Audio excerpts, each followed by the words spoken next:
he got the number he could muster. You see this thing? This is going to be like I don't know how to describe it, but let me take you zone by zone. You see the Southeast, I guarantee you President Bola Tinubu is going to get more than 4 times, if not 6 times, the value of the vote he got. So because all the governors get 800,000 votes or 700,000 in the Southeast, that's what you're saying. No, he will get up to 2 million. But let me tell you, in the Southeast, yes, where will he get that? Let me tell you why. How many votes are there in the Southeast? There are lots of votes. Yeah, but the question is that if Peter Obi is not on the ballot. No, Peter Obi will never. He's a director general in ADC, the coalition of. Peter Obi has 3 options on the table right now. Which option? PDP, Labour Party, ADC. Let me tell you, those who were saying PDP, when he had Jonathan, immediately he said he's Labour. And why he's Labour? He said he swore he never said he's Labour. He is. He said ADC. Then he swore that he's Labour. As I tell you, he's not going to get a ticket in any of the parties. That is Peter Obi. Now, the problem now is that he might not even get the vice presidential ticket from the way things are going. But whether Peter Obi is a ticket bearer of the party, Peter Obi has lost more than 50% of his vote because they were not votes that were built on agenda and politics. They were built on red. All right. So we have all listened to what the Nigerian president said through their spokesperson, Daniel Bwala. Ordinarily, I would have taken that as normal Bwala's rhetorics because that's his business. The truth is that this man, a few months ago, was critical about Bola Tinubu. He called him, he spoke a lot of ills and evils. He was completely against him. This was a man who once said that even if you give Tinubu 30 years, that nothing will change. So he clearly is not a man of conviction, but just anywhere belly-faced politician. But then, since he is now the spokesperson of the president, that is to say, whatever he says is what is in the mind, or that is to say, he didn't say it in a capacity as Daniel Bwala. He says some of these things in the capacity as the spokesperson of the president. So he spoke for the president.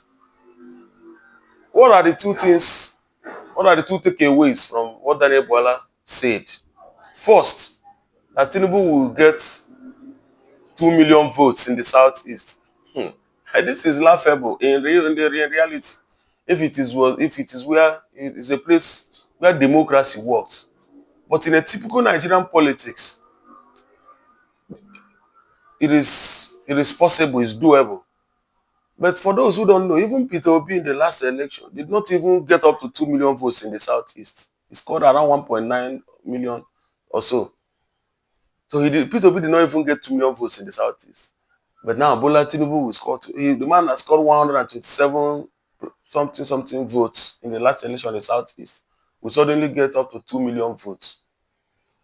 I dare to tell anybody who cares to know. These people don't even know what ordinary Nigerians feel and what is happening on the street. The reality is that if election is conducted today in the Southeast, I guarantee you, even in Soludo's polling unit, Tinubu APC will never, in Soludo's polling unit, will never defeat Peter Obi.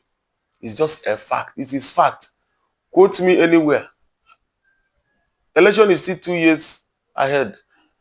Peter Obi versus APC in Soludo's word. It's not. So all those things are just mere television gimmicks.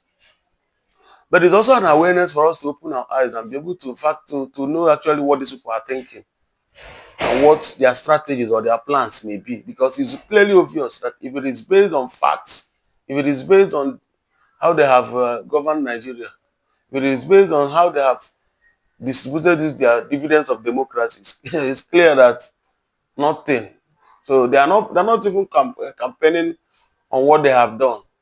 Probably they are relying on the state institutions who have always been used against the democracy itself, an instrument of democracy that have been used to subdue democracy, which is the will of the people. On the other hand, another silent point he made emphatically clear. He said that Peter Obi will never contest, will not be candidate of any political party in this 2027 election. And on this, I call on every civil concerned Nigerian, even international United Nations, international agencies, human rights activists that this is a spokesperson of the president saying that Peter Obi will not be a candidate in the election. So we are taking this serious. We'll keep pushing this and see what happens, because it's obvious APC still have a lot in their stock. So let's see as it unfolds and see how it will eventually end, that Peter Obi will not be on the ballot. And so I call on every engaging Nigerian.